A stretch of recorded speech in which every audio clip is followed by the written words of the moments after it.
Welcome to Designed for More, a podcast about what it means to live in alignment with who you really are. I'm Julie, former CEO turned human design guide and soul-led entrepreneur. Here we explore the journey of remembering your true nature and creating a life that feels deeply good from the inside out. Because you were never meant to settle. You were designed for more.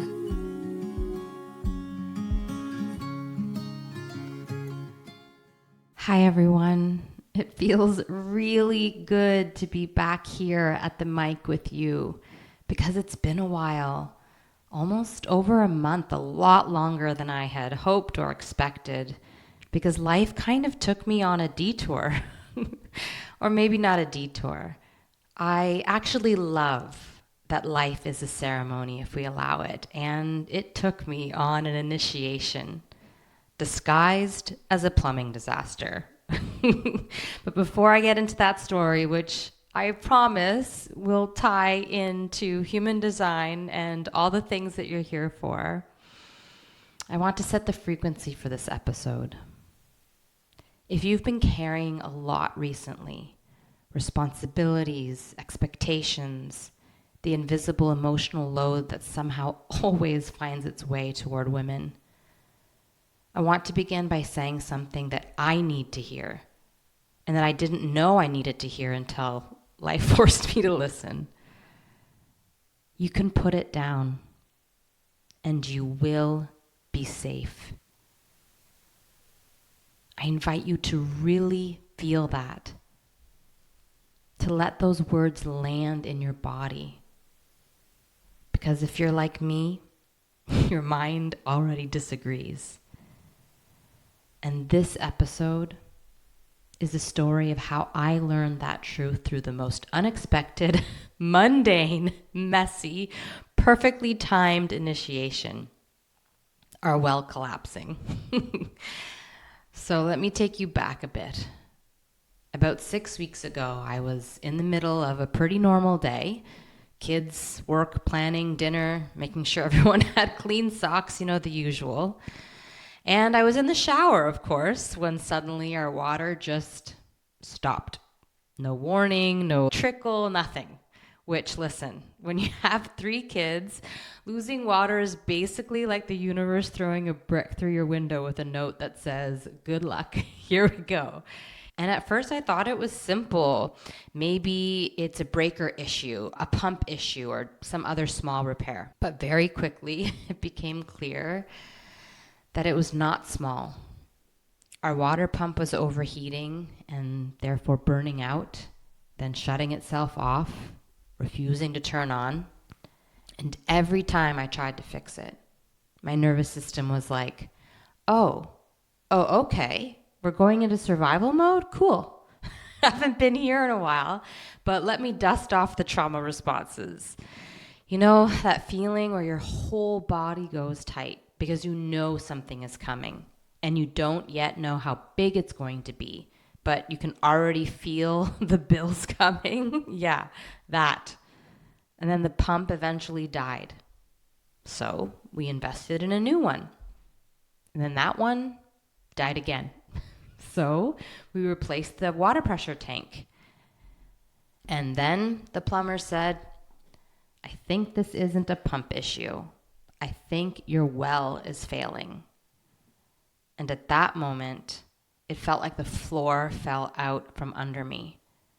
Not because of the water, not even because of the inconvenience, but because of the money. And I want to pause here because money is something we don't talk about enough, especially as women. And yet it's one of the biggest things that shapes our sense of safety. Money initiations hit different, especially when you're self-employed, you have kids, you don't have a regular salary anymore, and you're trying to build something aligned and soulful and sustainable. It is then so easy to fall back into the trap of wanting to feel safe, the mind telling you, "See, I told you, you cannot have both." The truth is, I didn't just lose water, I lost the illusion of control. Because underneath all of my growth, all of my deconditioning work, all of my conscious, empowered decisions to leave corporate life, there was still this very old and very young part of me that believed I am only safe when there's money in my account. I am only safe when money is predictable.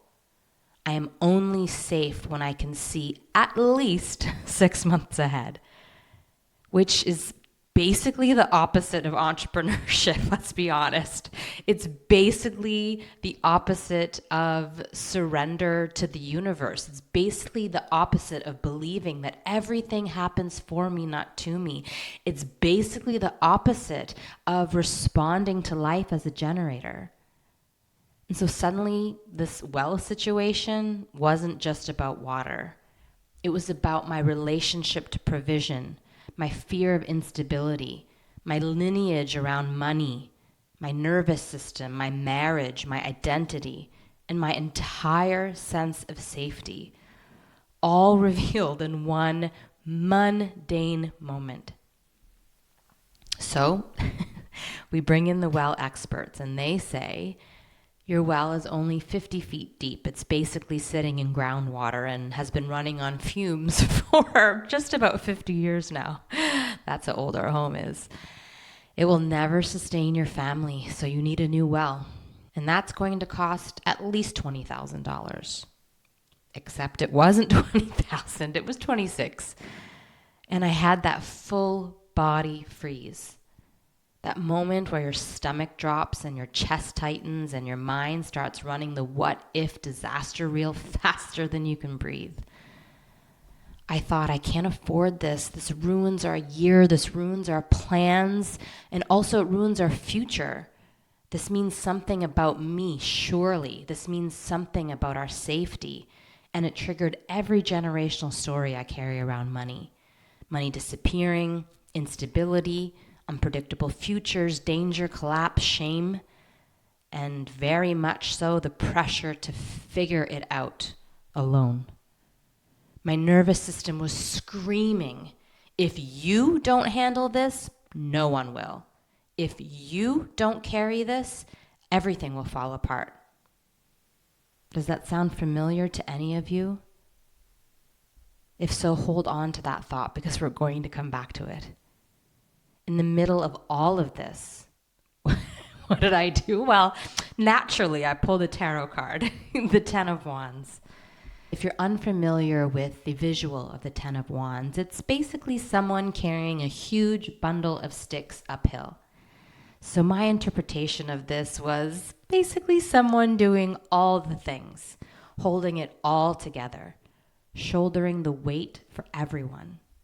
And I was like, oh, hi, yes, that's me, carrying everything uphill while pretending I'm fine. When I think about my lineage, my mother, my grandmothers, what I see, what I saw is devotion. Women who carried entire households on their backs, who didn't have the luxury of falling apart, who believed that to rest was to risk everything. And somewhere deep in my bones, I learned that too. Maybe you did as well. Maybe you learned that control equals safety, that being the responsible one keeps the people you love from suffering, that if you let that go, something or someone will get hurt. Yes, it's a noble survival strategy, but it's also exhausting. And it makes you the gatekeeper of everyone's well-being, including life's itself. This isn't just my pattern. This is generational. This is women everywhere. This is mothers everywhere. This is the lineage of over-functioning as love, overworking as loyalty, and self-sacrifice as safety, even hyper-responsibility as identity. We, or at least me, I'll speak for myself here, was raised on, I'll just do it. Don't worry, I'll take care of it. Oh, I'll figure it out.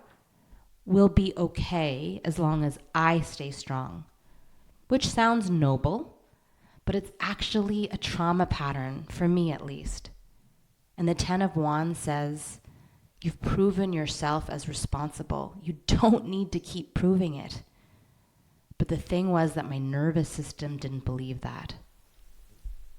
So I pulled another card, the Eight of Cups reversed. And what came through was, I can't walk away from worry. Worry keeps me safe. Ugh. Okay, yes. Because the truth is that I wasn't just afraid of losing money.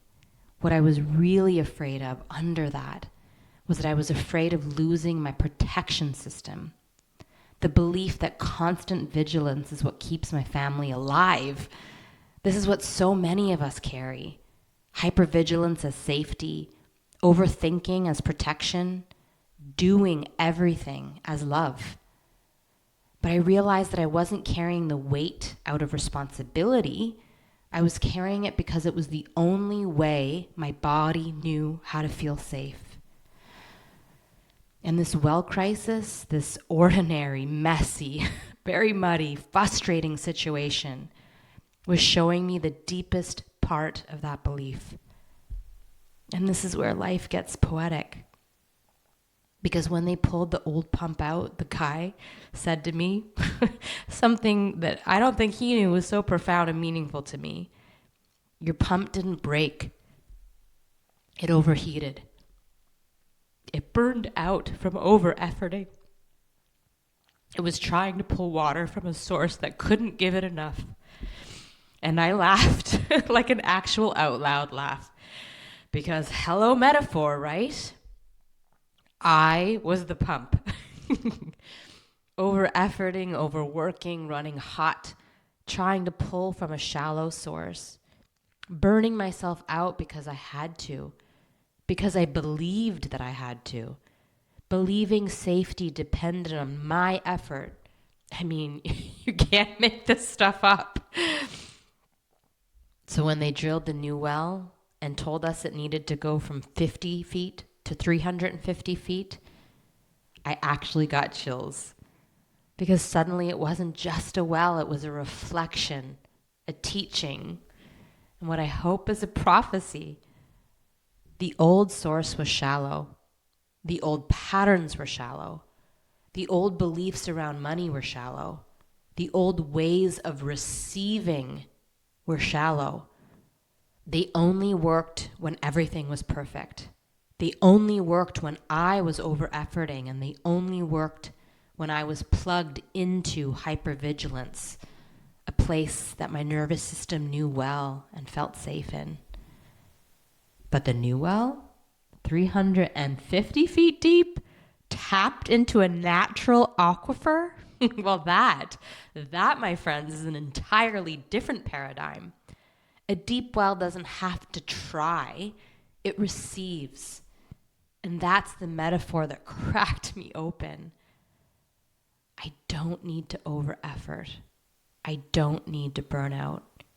I don't need to hold everything. I get to connect to a deeper source, one that exists beneath effort, beneath planning, beneath fear. And this is where the money piece comes back in. Because this piece was huge for me. When I realized the well would cost $26,000, I panicked. I went straight and deep into scarcity mode. I felt ashamed. I felt stressed. I felt like the ground was disappearing. But then as I sat with it, something shifted. Because I realized that this isn't money leaving me. This is money investing quite literally in a foundation. This is about money creating safety, stability, longevity, a home that can actually support us and maybe future people moving into it, a water source that we can trust for decades. This isn't and wasn't a setback, it was a strengthening. And the moment that that shift in perception hit me, that I aligned with it, I had this full body exhale. I get to invest in depth. I get to invest in safety. And I get to build a well that will support us for the next 30 years. And so this was no longer about something being taken away. It became a deepening. And then the wildest reframe came. Once we knew the well had to be replaced, well, we had to look at how we were going to pay for it.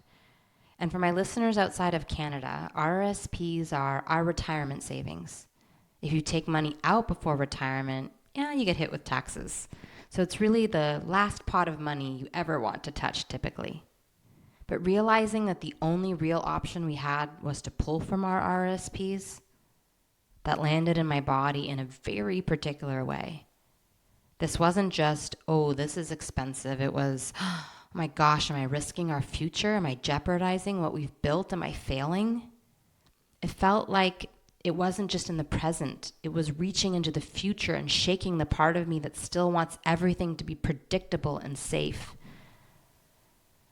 It was like the first part of my initiation was walking away from the secure salary into the unknown path of the entrepreneur, and then reaching into the future and shaking the part of me that had invested into it into the past. And it was the only part that I knew was predictable and safe. I knew that we were okay to retire. I just have to make it to 65.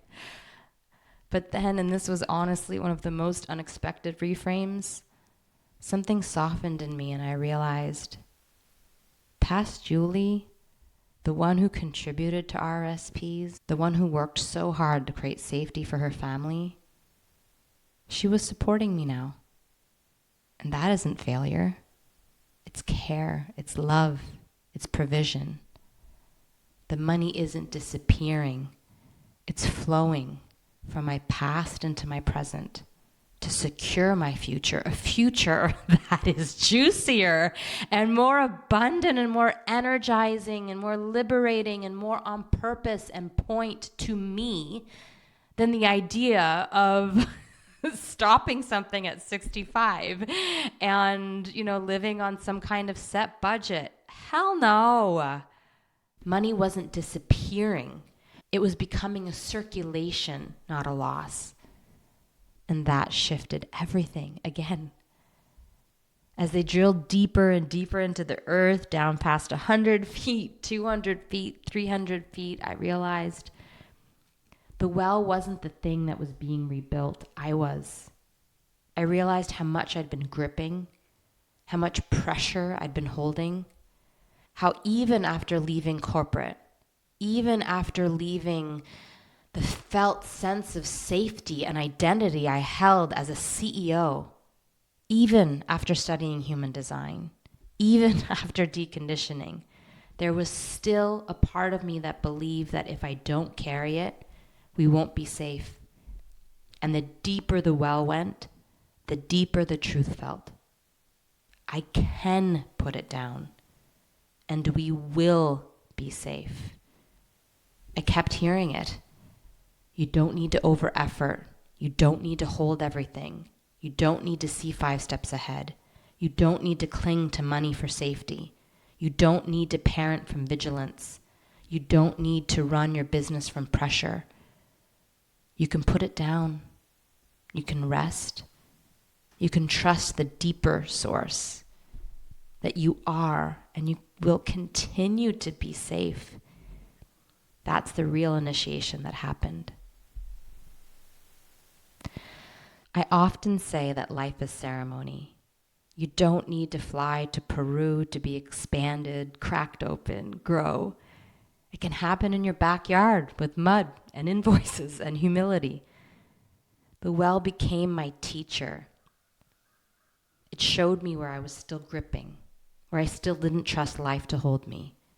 It asked me to stop seeing unexpected expenses as a punishment and start seeing them as invitations to deeper trust. Because sometimes the medicine doesn't come as abundance or success. It comes as disruption. It comes as the moment you realize the very old way of being can't carry you through the next chapter. And I think that's what so many of us are feeling right now. We've been conditioned to equate responsibility with love. To be the strong one, the reliable friend, the high performer, the caregiver, the capable mother, the spiritual entrepreneur who has her shit together. And yet inside we're tired. Not weak, just tired of living from tension.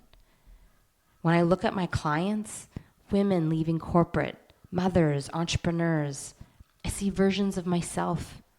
We're all trying to remember what support feels like after decades of proving we can do it alone. We're trying to trust that ease isn't a trap. And that's what I want this conversation to normalize. That it's okay if your nervous system still associates worry with safety. It's okay if you thought you'd healed something and it shows up again. That's not failure, it's depth. Each new layer of awareness means you're safe enough now to meet what was once too scary to feel. And I want to say this because it's the part we often don't name. Even when we know we're not meant to carry so much, it can feel shameful to realize we still are. Like, how am I here again? I thought I'd already healed this. That was me. I felt embarrassed to even record this because I speak so much about ease and alignment. And how could I still be sweating about a well? But what I've learned is that shame is just the body's way of saying, this is a new layer that's ready to be seen. It doesn't mean you're back at the beginning.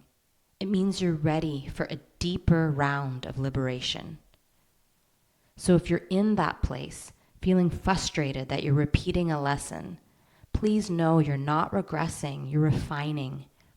The spiral always returns, but it returns higher. And actually, let me take this a step deeper. If you're not familiar with numerology, or maybe as a reminder, we're in a 9-year. I am actually in it as my personal year, and we're collectively in and coming close to closing a 9-year cycle as well. A 9-year is a year of completion, a year of endings, release, clearing, and emotional processing. It's the year where anything you can't bring into your next chapter rises to the surface to be felt.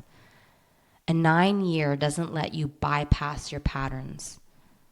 And part of ensuring that we do not bypass patterns is to actually feel them. What I've learned in my experience is that you can't just mentally decide to let go of something. Yes, you can take very courageous, bold, timeline shifting actions, like me leaving my corporate life and starting Julie by Design. But that was only a part of the letting go process.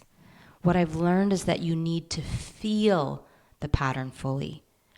This experience helped me, or maybe invited me, I don't know if it felt like help the whole time, to feel the fear, to feel the contraction, to feel the story. A lot of the feelings I was feeling about the pump burning out was part of remembering the feeling of burnout from several years ago. Not that I was burning out now, but feeling the fear, feeling the survival strategies, feeling beneath the surface to what led to the burnout in the first place. Because guess what? You take yourself with yourself from one city to the next, from one job to the next. And when I remembered that, everything clicked. Of course, this wasn't just an inconvenience. It was life saying, Julie, you cannot, please do not carry this pattern, this fear, this scarcity, this hyper responsibility into your next chapter, because it's going to be huge. It's going to be a good one, and go clearly, go cleanly. Feel it so that you can release it. And I think so many of us are here right now. It's not enough to understand the pattern. You have to feel the part of you that's still gripping. You have to feel it to finally let it go.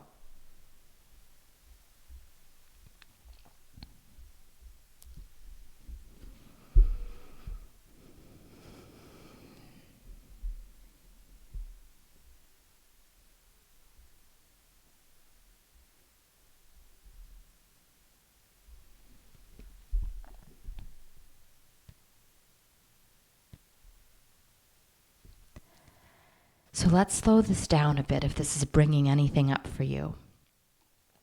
If you can, I invite you to close your eyes or adopt a soft gaze. Imagine you're standing on a path, holding a heavy bundle of wands. And each of these wands represents a belief. Each one feels like a responsibility. Each one a survival strategy. Feel the weight of them. Notice the tension in your arms or your shoulders, your jaw, your breath.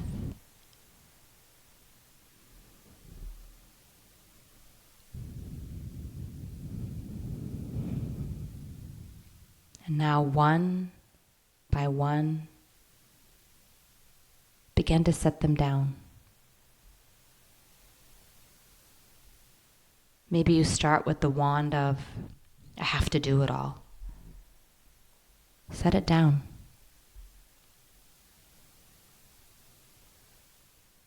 The wand of, if I rest, something bad might happen. Set it down.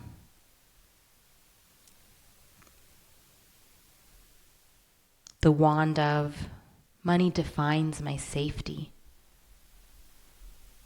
Set it down. The wand of, love equals labor. Set it down.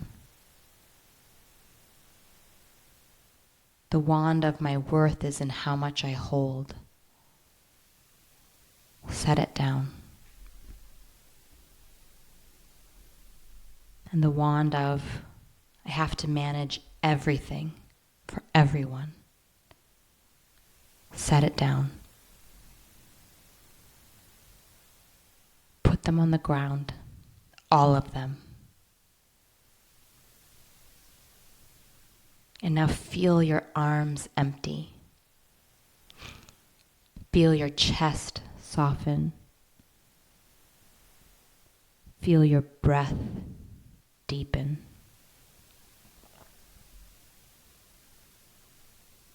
Now in front of you, there is only one wand left. Only one. The wand of truth. The one that is actually yours to carry. I invite you to pick it up, to place it gently at your heart, and whisper, I am supported. I can put it down and still be safe. Breathe that in.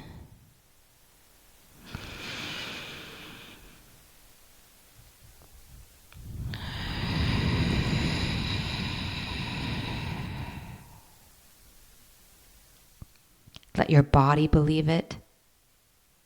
Let your nervous system hear it. And let your lineage feel it. Let the truth settle in your bones. What's interesting is what happened after the well. Just when I thought, okay, it's time now. I can get back to creating. I can get back to my work. Let's go. Well, all 3 kids got sick, one by one, which meant just when I thought I could get back to work, life said, not yet. Now, embody it. And so I spent almost 3 weeks home with at least one sick kid. And all the old fears came up. I'm falling behind. If I don't work on my course now, I'll miss my launch. People will forget about me. My business will shrink. But what actually happened? My subscriber list grew, my podcast listens grew, my social followers grew, Because past Julie had created content that kept supporting me even when I wasn't working well in that way. I was working hard in the mom way. And I still booked sessions. In fact, just the right number of sessions. The number my nervous system could actually hold with integrity. And honestly, they were some of my best sessions ever. Because I can only guide people as far as I've gone. And this experience deepened me. When I talk about life being ceremony, this is exactly what I mean. It happens in the middle of your ordinary life, when the systems you built stop working and you're invited to trust something larger. So if you're listening and something in your life is breaking down right now, a job, a business, a relationship, a bank account, maybe it's not punishment.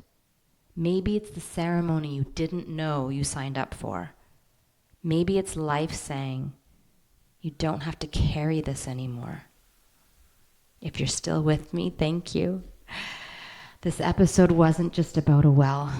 It wasn't just about money or responsibility or lineage. It was about the intersection of all of it.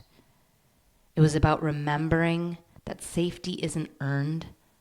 Responsibility isn't your identity. Money isn't your source. Your body isn't meant to carry everything. And support exists deeper than you think, deeper than you've been taught, and deeper than you've ever allowed yourself to trust. You are allowed to put things down. You are allowed to rest. You are allowed to receive. You are allowed to be supported. You can put it down.